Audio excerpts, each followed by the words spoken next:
This is always a little bit of an adventure when I'm doing it by myself because I'm waiting often for a little bit of feedback.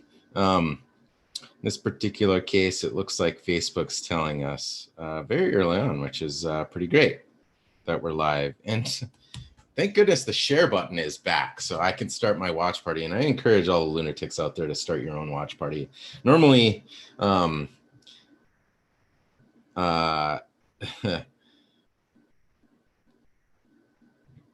normally at this point, getting a little bit of feedback and hearing or seeing the feedback here and encouraging you all to start your own watch parties. But you know, it helps to have a co-host. And I think throughout the month of August, it's going to be a little bit different here. So starting my watch party, figuring things out. And normally on a Friday like this, we'd have a very fun, casual conversation. But I think today's something a little bit more explosive, but hopefully, because we're going to talk a little bit of NRA, hopefully after we're done talking here, anybody out there that's supporting the NRA, and even if you agree or disagree with them, I think my hope is that some of the members of the NRA are understanding of the action that's about to be taken, even if it's, who knows, politically motivated or whatever it is, that, you know, paying dues into the NRA right now, you know, I know that I would be upset about it, but maybe not everybody. But hopefully after we talk about a little bit of this, we can agree that there's certainly something crazy going on here. So with that, how about we attempt to start the show? Hot Mike 3, are you out there? Well, he's not there, so we're gonna see what happens if I actually attempt to start the show.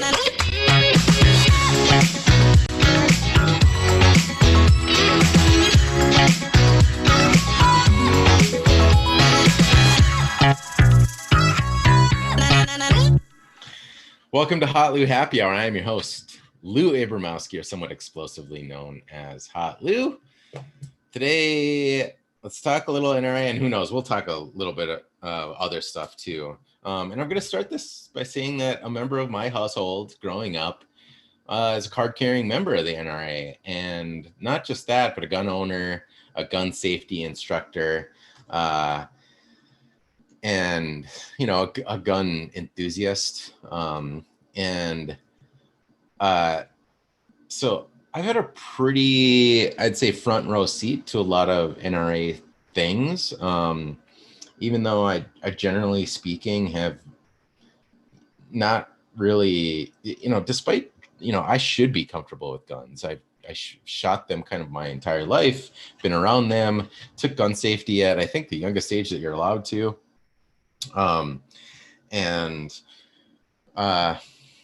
you know, come from a family where guns are just a part of the life. And, you know, I honestly just never, and still to this day, just aren't comfortable around guns. And I'm not really, I understand the value of the Second Amendment. I do wonder if the people who are incredibly supportive of it really fully grasp all the mechanics that are based in it all. But you know, I think that can be true of anything that's being supported here. But I'm trying to start a poll here on on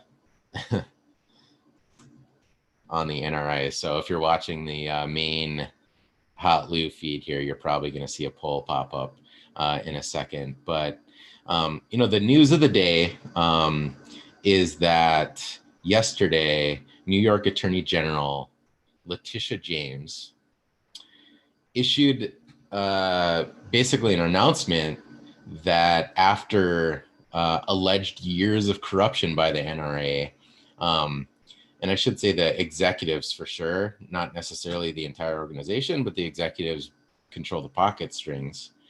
The New York Attorney General Letitia James has basically determined that these executives have undermined its ability to operate as a nonprofit, and as such is within a lawsuit suggesting that the dissolution of this nonprofit should be taken seriously, and that's, I think, what she's pursuing. So I think a lot of people, and I saw this all over my newsfeed immediately, were rejoicing, and a handful of other people were pretty up in arms, so to speak, over the notion, thinking that it was entirely politically motivated. And if we could just set that aside for a second, what I'm finding pretty fascinating about this whole thing is that this is actually getting a ton of support from members of the NRA. So there's a handful of, the people who have been upset about this, who are members of the NRA. And I've seen a fair amount of people who, claim to be a member of the NRA that are upset about it. And what's pretty interesting is that in looking into this today, I found that through Pew Research polls, the Pew Research Center estimates that there's somewhere around the neighborhood of about 15 million members of the NRA, even though the NRA themselves have kind of publicly said that they're a little bit under 5 million. And for about a decade now, they've been saying that they're confidently on this march to 10 million members. And today they have fewer members than what they were publicly saying about 10 years ago. But one of the interesting things about this whole mess is that it seems a lot of people claim to be members of the NRA and are not. So, it's possible that they were former members and they let their membership lapse or whatever the case may be. But it sure seems like for every actual member of the NRA, there are 2 that claim to be members who are not, at least according to the Pew Research poll, which is pretty interesting because I'm sure the NRA actually is disappointed by that there are another, potentially 10 million Americans out there that claim to be part of the NRA, but are not actually paying dues, which is pretty fascinating. But going back to what I was saying earlier, it's interesting to see that there are a handful of former members that have really been pleading with the NRA for years to, make some changes. In particular, the chief executive, the executive vice president of the NRA, Wayne LaPierre, at least within within this case, has a bunch of very damning allegations that are pretty fascinating. And I'll also add that the alienated members who have been calling for this for years are joined by a bunch of former employees and whistleblowers. One of them includes none other than the very treasonous Oliver North, who underhandedly in the 80s sold arms to Iran in an effort to finance a coup in another foreign country, and with crimes related to that ended up becoming convicted of that. And the convictions were later overturned and appealed. However, short of our current president, I don't know that we've had such a treasonous individual in at least my lifetime in America.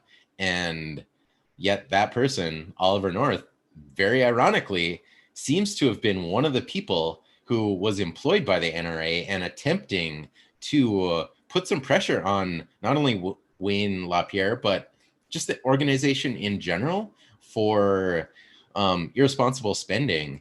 And Wayne LaPierre's response, which is actually very similar to what's happening here, is that between LaPierre and the entire board of directors, which is something in the neighborhood of I think what I saw was something like 90 members of the board of directors, which is not uncommon for a nonprofit of that size.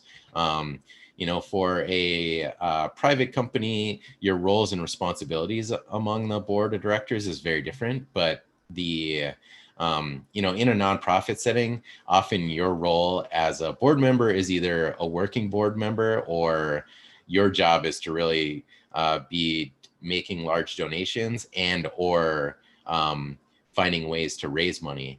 And one of the things that I think people, who are probably casually watching this don't really fully understand is that the NRA itself, while it is a nonprofit, it is not a 501c3, it's a 501c4. And the NRA Foundation, which is a separate entity, which maybe we'll get into in a little bit. And lunatics, if I'm screwing up here, I would love to see your corrections in any of the watch parties or in the comments here. But the difference between the two effectively is that the NRA Foundation is a 501c3 and you can make tax deductible donations to it. But being a 501c3 comes with a mountain of regulations, understandably, because that 501c3, not only are the donations tax deductible, but all the revenue for that 501c3 is exempt from federal taxes. Now, the 501c4 falls under some similar rules. It is also federally exempt from income tax. However, individuals cannot make tax deductible donations to it. Now, with that, with losing that privilege actually comes additional privileges for the 501c4, which I think has become pretty important and for the existence of the NRA.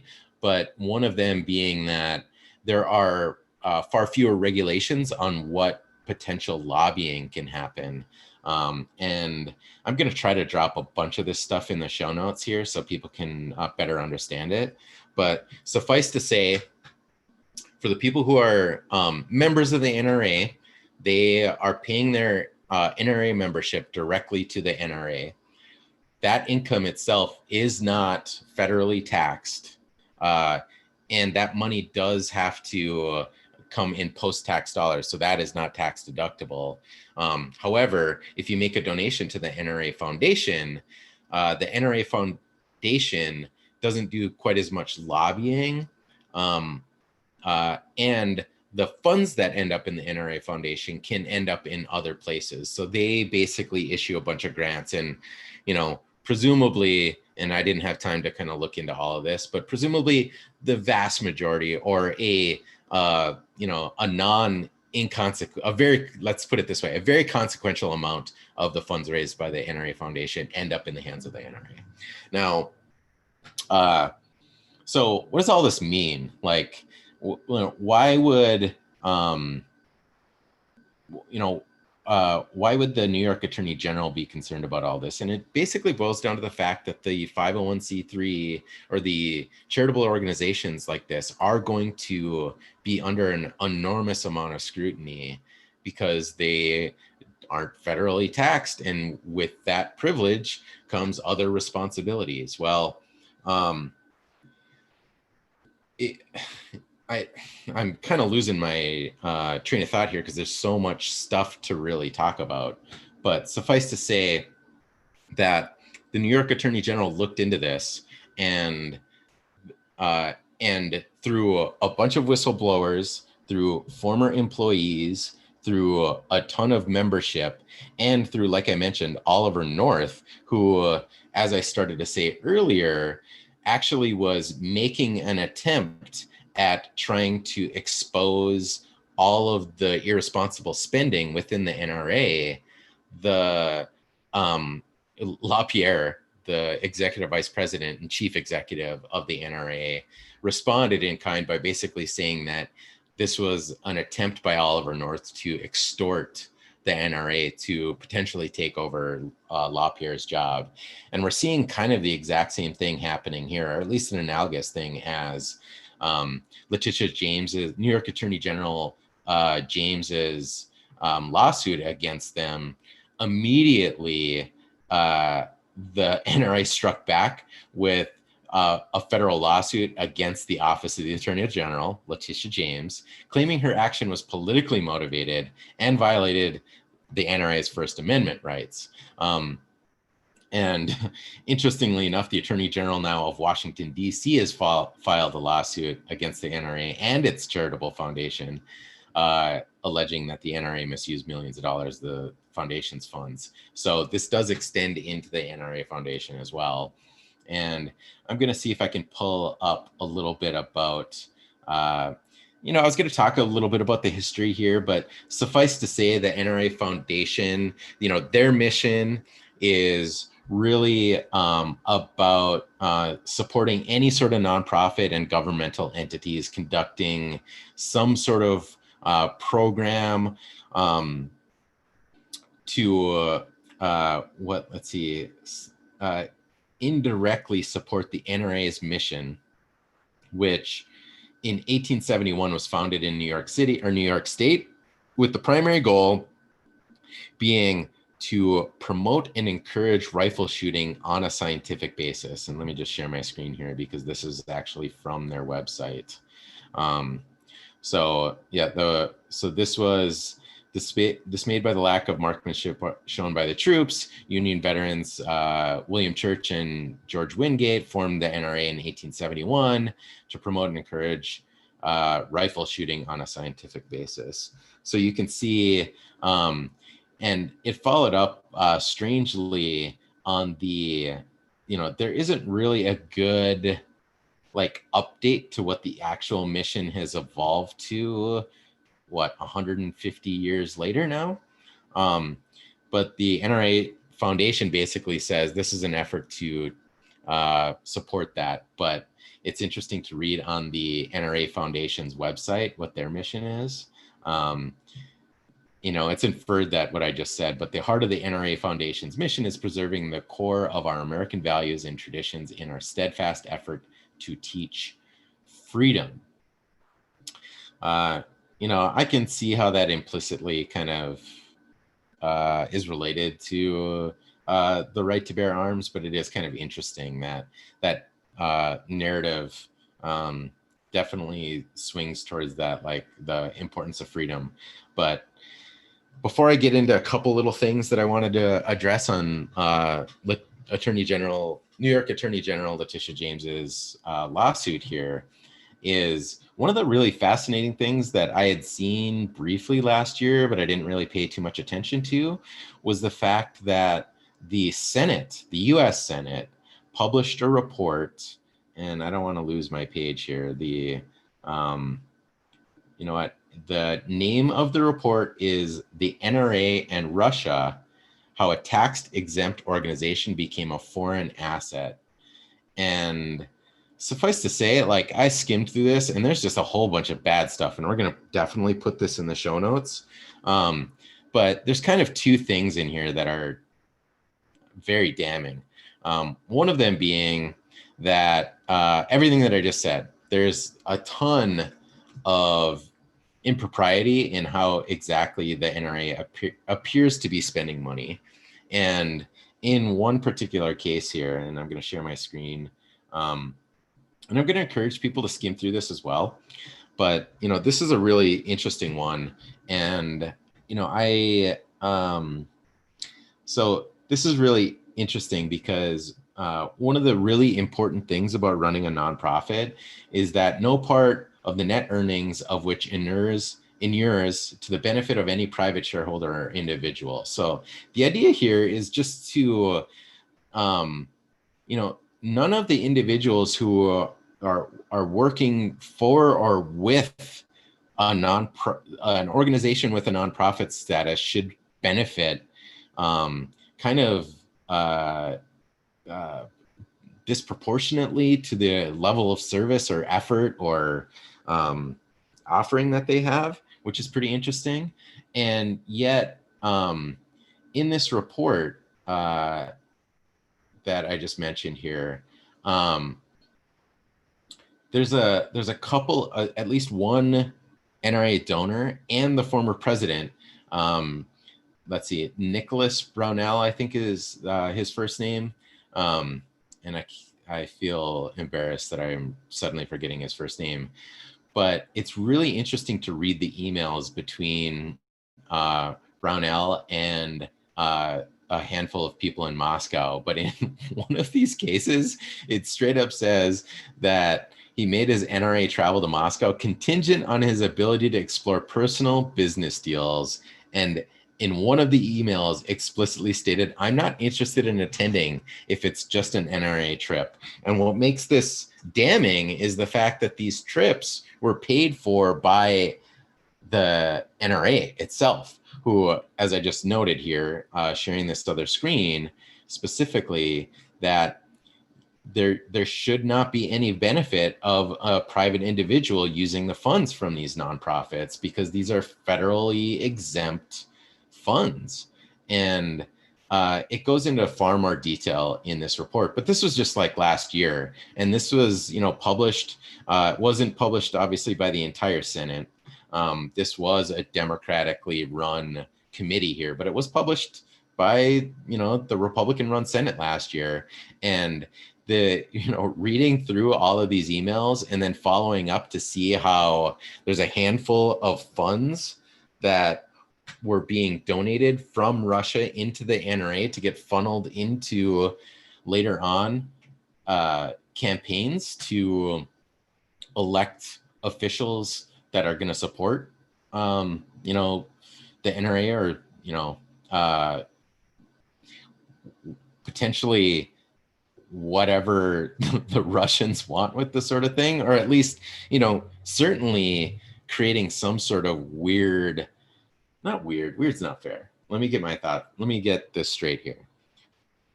There's almost certainly a compromise happening when funds are coming from Moscow and into the pockets of somebody being elected in the United States. And we saw this already with the impeachment of Trump. Like, the White House transcript literally says in black and white that there was a quid pro quo offer for the president soliciting help from a foreign state in an election. So we've already been through this whole thing. So anyway, this was Brownell here, and let me get that name right, because now I'm thinking it's actually Pete and not Nick. Oh, thank you, Matt. Loyal lunatic Matt Dobozinski here. It was Pete, not Nick, for talking about that. So then the second part of this whole thing, because that should send off like alarm bells for any member of the NRA, knowing that like there is like one of the top executives in the organization spending money that you are paying to become a member of the NRA to pursue personal financial gain after potentially or outside of his responsibilities as an employee of the NRA. And that's explicitly forbidden. There's like no gray area there. So you think that would be enough, that could happen. But, looking through some of these things in the actual NRA Foundation's complaint, or the NRA and the NRA Foundation's complaint, there's some pretty crazy things. So here's one right here. So this is actually from the complaint. So this is actually the District of Columbia's complaint, not the New York Attorney State General. The New York Attorney General, Letitia James's report. But, this one's pretty interesting. So in November 2016, the NRA entered an agreement for consulting services, blah, blah, blah. That person was terminated and the agreement was made, and their job was to prevent them from bad-mouthing the NRA, according to an NRA executive vice president, Wayne Pierre. And the agreement provided payments to that person totaling $1.83 million, and they provided no consulting services under that agreement. Well, for those of you who are familiar with Fight Club, you might remember at the beginning, Tyler Durden's alter ego, the narrator, I think he's referred to in the credits, actually made this deal with his employer at some point. He basically extorted them. So it's pretty interesting to see that, this person here, and of course, all of these are alleged improprieties. So, I haven't seen the actual evidence behind this. So presumably if the NRA has a case against this, this is going to be, portion of these will be easily thrown out, or explained away. But it's really funny to see that LaPierre was basically claiming that Oliver North was attempting to extort the NRA. But in this particular case, it looks like LaPierre was more than happy to pay, this unnamed person $1.83 million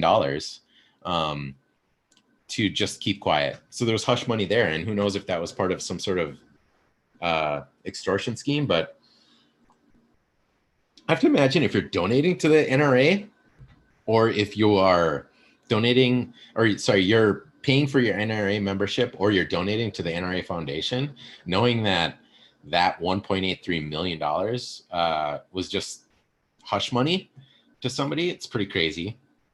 And then in May 2018, when they're in the midst of an investigation, by the way, of improper use of funds and potentially being, a foreign asset, acting as a foreign asset, the NRA basically entered into a consulting agreement with Woody Phillips to provide consulting services at a rate of $360,000 a year. So that's $30,000 a month, beginning on 2019, one day after his retirement. And he was not required to account for any services provided to the NRA, and he performed no consulting services to the current NRA treasurer and CFO Foundation treasurer.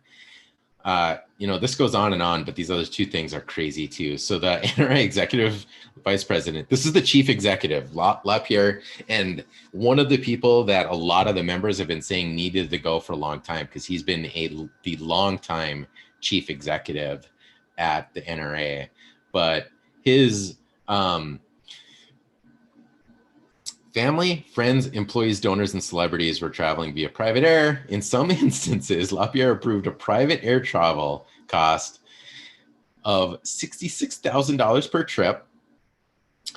And the NRA paid for that private travel, and whether it was personal or professional reasons, including trips to the Bahamas. Now, I don't know what the NRA's or LaPierre's friends and families are going to the Bahamas for, but furthering the cause of the NRA and the mission of the NRA in the Bahamas seems,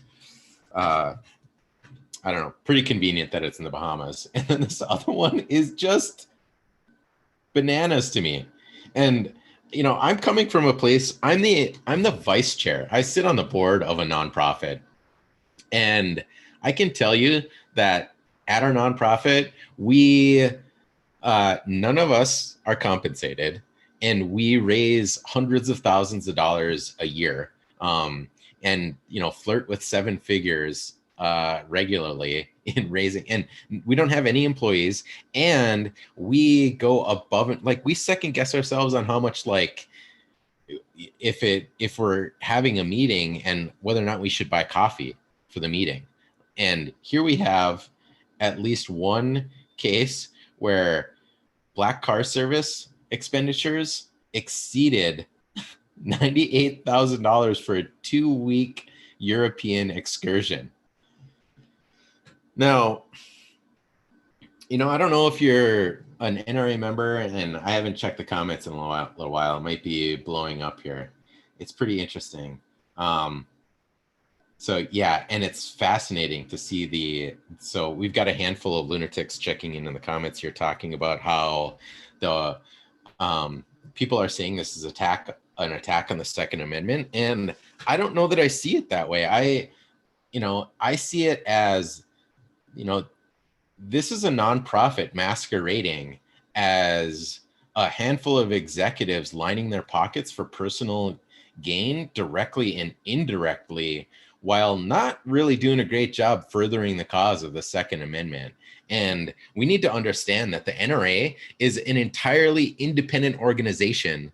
And while they do spend money on lobbying to support the Second Amendment, they've been teetering on financial ruin over the last couple of years. So I'm forgetting now the name of their agency, but they just recently fired and are suing their longtime marketing agency that I'll pull up here in a second. Maybe some loyal lunatics will chime in with the name here. But they squandered somewhere in the neighborhood of 40 or 50 million dollars trying to create this NRA television network that was then ill-fated and like doomed to fail. And the name of the agency, as I'm looking here, is Ackerman McQueen. So, this Ackerman McQueen, tried to start this television network to further the cause of basically gun ownership. And it seems that the NRA and the agency and the TV were sending messages that they weren't completely agreeing upon. And then the NRA fired them and filed a lawsuit. And I keep forgetting the name. Ackerman McQueen, their claim is basically like they have explained every single dollar, while the NRA is claiming that the agency was overbilling them. So, and this kind of reeks of, we paid for something, it didn't really work out the way that we wanted to, so we're going to ask for all of our money back just because it didn't work out like we exactly wanted to. Well, who knows how that's going to shake out. But, where this fits into this bigger puzzle is you've got an organization that at some point had a budget in the like 450 million range. It's gone down as low as like something like 75 million, but it's way below the $450 million range that it was in, I think, 2016. We haven't seen numbers for the last couple of years. I don't think that's publicly available just yet, but it has been well known that they've been struggling a little bit financially, given lower membership numbers, presumably a lot less cash coming in from the Russians, a handful of waning support for the NRA's mission, and now all of these whistleblower and alienated members, and even Oliver North kind of calling for all of this improper use of funds. They've been struggling. And it seems to me like, apart from this lawsuit, the NRA is already in a lot of trouble. And even if you think that the general cause of the NRA, or at least the cause as you understood it, makes a lot of sense, I don't see how you can't be upset by what is in this report. The only way I can see you upset about this is if you're just not reading it. If you saw the headline and you immediately dismissed it as politically motivated, and that's what we're kind of seeing all over Twitter. And I saw it a little bit in my Facebook newsfeed with some friends. But, it seems to me like, if what you're trying to do is further the mission of, where the NRA started, and I'd say also probably what the NRA was growing up, and loyal lunatic Gigi Dobozensky, brings up a good point here, that at some point, the NRA was really about trying to educate people with how to shoot, how to basically participate in any sort of sportsmanship that has to do with gun ownership. So trap shooting, hunting, I don't know what other sports there are. Maybe somebody else can, sharpshooting and, that sort of stuff. And I think that, for the people who are interested in guns, I went to, gun safety when I was very young, and I'm very glad that I did that.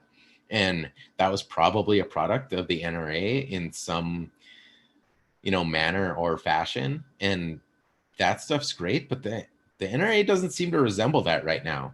And if they did, they're squandering funds all over the place. So even if you're not in support of the entire NRA being dissolved, I think everybody, if you've paid a cent into or benefited from the NRA, my guess or my hope is that you would be equally up in arms. Again, sorry for the horrible pun,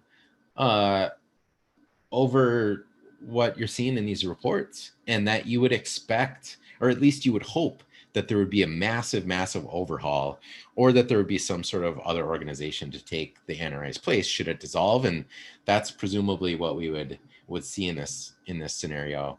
And it's probably also worth noting, as kind of I looked through all of this stuff, that one kind of fascinating thing that I didn't know about, but that it was either, I think it was 2018 was the first year in like modern history that the gun control lobby as a whole spent more money than the gun lobby in general. So it does seem like the tide is turning.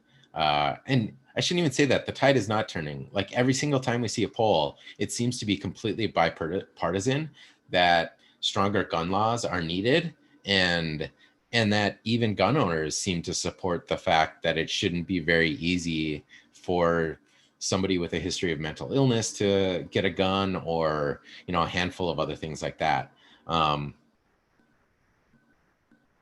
So yeah, you know, if you're dismissing this as just merely political, you know, I'm going to encourage you. And like I said, we'll put these links in the show notes here for people. So just go to hotlou.com/happy hour after the show, maybe like an hour after the show, and read the reports. You know, take a little time. You know, I know that in this world, and, you know, Mike and I talk about it all the time. I love to get to the bottom of these things and not rely on like a 24-year-old journalist who's writing a blog post and trying to summarize an article that they skimmed and probably didn't even understand. You know, reading the source on this stuff can be really, really valuable. So, and it's not hard to find. And I wouldn't even recommend trying to see any sort of, I wouldn't recommend even like, you know, reading into the context of seeing it on any sort of news site. Just go to the source, and try to really absorb this, because while, you know, there are 1,000 ways to support gun ownership, it seems like, you know, in this particular case, what we have is a bunch of executives stealing money from people who just want to support gun ownership, which, by the way, is completely supported by the Constitution right now. So, you know, the gun ownership side of this thing doesn't seem up for debate. Everybody can own a gun right now, as long as they fit into a handful of criteria. But in this particular case, man, if you're spending money with the NRA, I don't know how you aren't just furious that they're paying off former executives $2 million just so the executive doesn't say anything, or that they're spending $66,000 on car service for a 2-week vacation. Or, sorry, I got that number wrong. It was $98,000 for a 2-week car service, or $66,000 to send friends and family and donors to the Bahamas for who knows what. I don't know how you can't be upset spending your money supporting a cause like that. And I mean, the Russian involvement too. I mean, freaking Pete Brownell literally telling individuals in Moscow that he's not going to make the trip unless he can benefit from it personally, or that he's not going to make the trip if it only benefits the NRA. You know, that should really upset you. And, you know, my hope is that, you know, that at the end of this, the NRA will either go through a massive overhaul and to ensure this stuff doesn't happen again, or they're entirely replaced with an organization that, you know, cares a little bit more about, you know, defending the Constitution than it does sending executives on trips to the Bahamas or Europe in the most lavish fashion. So, well, anyway, I really hope everybody will think about that, and take a second to read. You know, the one report, let's see here, is, and it's not small. The Senate report is 78 pages, and it's skimmable. The the complaint against the NRA Foundation is there's obviously a handful of pieces of text redacted, but it's just 24 pages. But skimming it, you can see that the improper use of funds here is pretty well outlined. And maybe if this is some sort of witch hunt, it's going to be really easy for the NRA to fight back against this. But in these particular cases, it's pretty rare for the charges to reach this spot without the attorney generals having an enormous amount of evidence weighed up against them. Well, I had intended to talk about that for about 10 minutes, but I wanted to point out one other interesting thing happening here is Sturgis. So Sturgis is happening in South Dakota. And in Sturgis, let's see, I'm looking it up. I think I want to say it's either 150,000 or 250,000 people go into Sturgis this time of year. Oh, shoot. And I was just about to share a live video from downtown Sturgis, and the video just got interrupted. It's really interesting. There's Now This Politics is running a live feed from Sturgis. And let's see if it pops back up, because it was pretty interesting, because it's a bunch of people kind of throughout. And for those of you who've been following the governor of South Dakota, you know that she's pretty outspoken about being anti-mask and bringing the schools back. And it's definitely on the side of the argument that there are no problems. And in South Dakota, there's pretty strong argument that things are not bad in South Dakota, nor will they be. Now, this will be quite a bit different when they've got travelers coming in from all over the place, as I wait for this live feed to kind of come in. So this is kind of too bad, because I was really hoping this feed would come through.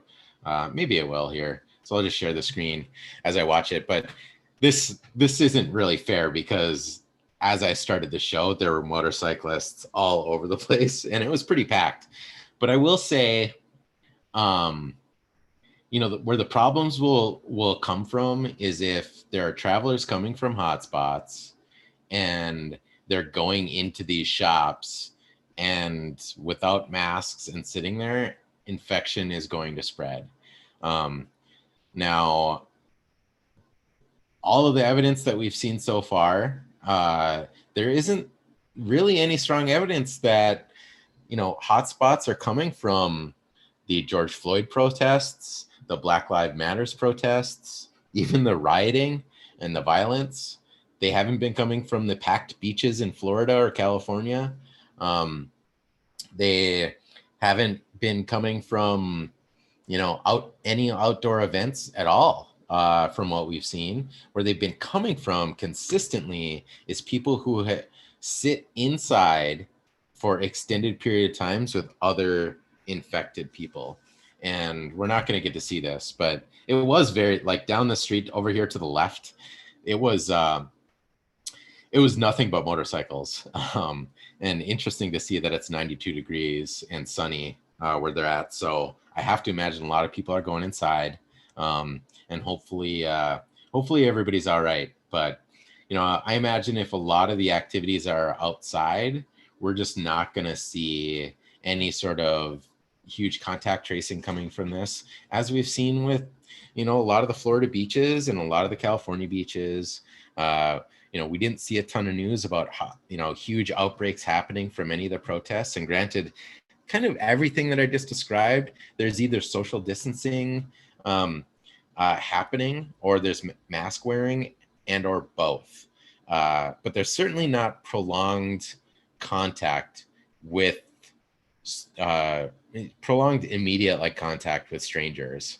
And that's where we seem to see a lot of those kind of spikes happening. So I'm not really expecting anything to come of Sturgis here, unless, maybe I know storms are rolling through Minnesota tomorrow. So it'll be interesting to see if a lot of people spend a lot of time indoors, and then we could start seeing some outbreaks stemming from the Sturgis rally. But we'll see. And as we continue hotlou News Network, this is one really interesting thing I wanted to bring up too. Actually, before we move on, I'm going to open up another poll to see, will Sturgis create a large number of outbreaks? Yes or no? I'm curious to see what the lunatics have to say on whether they think Sturgis is going to create a handful of outbreaks. And then this other video that I'm gonna prep the poll here in a moment. I gotta create this. Was using the salute in a malicious way? Oh gosh, my keyboard's broken too, so it can be a little funky here. So we'll see how people respond to the Sturgis thing. But the last thing I wanted to share was, so bench coach Ryan Christensen from the Oakland Athletics yesterday was caught on camera giving a Nazi salute. And it's pretty interesting. Liam Hendriks, a former Minnesota Twin, actually immediately grabs his arm and bends his elbow. Now, it's hard to... I'm having a hard time with this one because his response was basically saying he made a mistake and it was unintentional. I'm trying to find the full quote. So yeah, today, my gesture, so let me read it here in case you're just listening. So today in the dugout, I greeted players, and you know what? Let me describe it too in case you're just listening. So bench coach Ryan Christensen is in the lineup where people normally do like their high fives or fist bumps or handshakes or whatever at the end of the game. But with COVID-19, now it's just elbow bumps. And Coach Christensen here, instead of like greeting the players with the elbow bump, he's actually got his arm kind of 45 degrees in a straight line, his fingers all together, and he's giving an unambiguous Nazi salute. It's very unambiguous. Now, as soon as he is greeted by pitcher Liam Hendriks goes to bump his elbow and realizes what Christensen is doing, and he grabs his arm and he kind of bends his arm for him, and then he gives him the elbow bump after he bends his arm for him. Hendriks kind of keeps going down the line, giving the elbow bumps to the rest of the players. Coach Christensen then elbow bumps the catcher and then kind of turns around facing Hendriks, and he kind of points at him like laughing at Hendriks, like, ha, got you good. And then you can kind of tell he's like chuckling to himself. And then by himself, he gives the Nazi salute again, like, oh, I played a good prank on you. So before I break that down a little bit more, I want to say that Christensen's response was, his official response is that the whole thing was born out of an attempt to be more COVID conscious. And he says, quote, "Today in the dugout, I greeted players with a gesture that was offensive.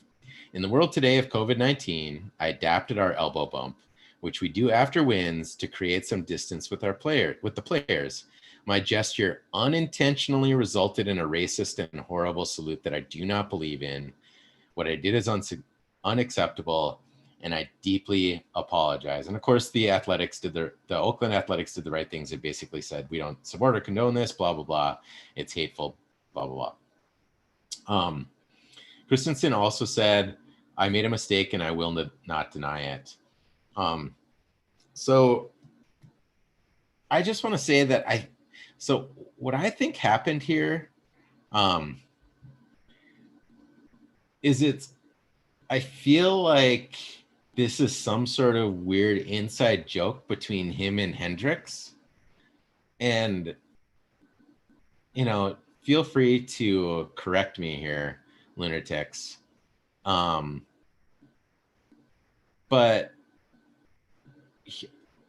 I think this is what it looks like to me is, like I said, there's some like sort of inside joke happening here between them. And it looks like he's mocking Hendrix. And what tips me off about this is the turn and the point to Hendrix. It's almost as if like something happened with the two of them where maybe Hendrix got teased for accidentally making the signal, or like maybe he got in a Twitter argument or something over it with somebody privately, and Christensen was like mocking him over it. And then because the fact that Hendrix immediately recognized it and corrected it seemed like there was some other thing happening between the two of them personally. Because he, like I said, Christensen kind of turns and points at him. So to me, it's not like they're using it in some sort of weird, secret, malicious, we're secret racists sort of way. It's almost used in like a sardonic way, like he's deliberately being that way to mock some other weird conversation that they had. And now, of course, his apology is, I think his apology is crap. I don't believe his apology for a second. I don't think that this notion that it was an accidental gesture, which he said, my gesture unintentionally resulted in a racist and horrible salute. I don't believe that. So I don't think his apology is good. I don't believe the apology, but I don't know. There's something about the body language and the everything happening there to me that suggests that this was like a totally accidental, like playful thing that was not meant to be some sort of weird, white supremacist thing. It was like used somewhat facetiously or sardonically, not not maliciously at all. I'm curious what your thoughts are, Lunatic. So if you wouldn't mind leaving your thoughts in the comments, I'd love to see them, because we're not seeing anybody respond to the poll. But what I thought was going to be a 15-minute show here has turned into about an hour. So we're going to wrap up here. But I don't know. I'd love to hear your thoughts, Lunatics, whether it's in the watch party or in the mainstream. I'd love to hear what you have to say about this, because I was just not convinced by that video that this was some sort of weird, mean, malicious thing. It seemed like some weird something else. And I wonder if there was a way for an apology to come through that would have made a lot more sense, but maybe not. Tell me I'm wrong, Lunatics. I'd love to hear how wrong I am for once in the comments. So we're going to leave it at that for this week, but I have great news. And I know I say this all the time, but we're, we've been confirmed for this before, but we have a date. We're going to do a live show from Mall of America, Mike and I, next week. It's going to be great. We're going to be from Nickelodeon Universe. They've reopened. They've met a ton of guidelines. They're doing a bunch of safety things.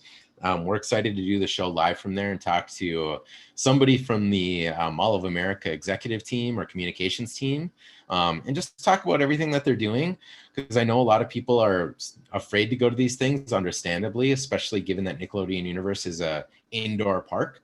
But I'm curious to hear, all of the additional safety measures that they're doing. And it kind of harkens back to what I was just talking about with Sturgis. This is certainly, the Nickelodeon Universe theme park feels like it's, it feels outdoors, even though it's indoors. So it'll be pretty interesting to see what ends up happening there. But love to talk to them and see. And if you've got any questions, let us know, and we'd be happy to forward them and have the conversation live during the show. But just as a reminder, helps a ton to like, comment, share every single show, subscribe. Again, we're streaming these live on YouTube. It's a lot easier to go back and find the older episodes on YouTube. Just look for hotlou Happy Hour on YouTube and go ahead and subscribe. There's also a bell button that will notify you when we are live or a new episode is up. And it's off on Twitter as well. And I promise a podcast is going to happen eventually. No, I've been promising that a long time, but should have a couple of good shows next week. Mike will be back for at least a couple of them. And thank you all for tuning in to today's hotlou Happy Hour. I'm your host, hotlou. Hope you all have a great weekend, and we will talk to you next week. I realized I've been sharing my screen the whole time too. But yeah, thanks everybody for tuning in. Have a great weekend.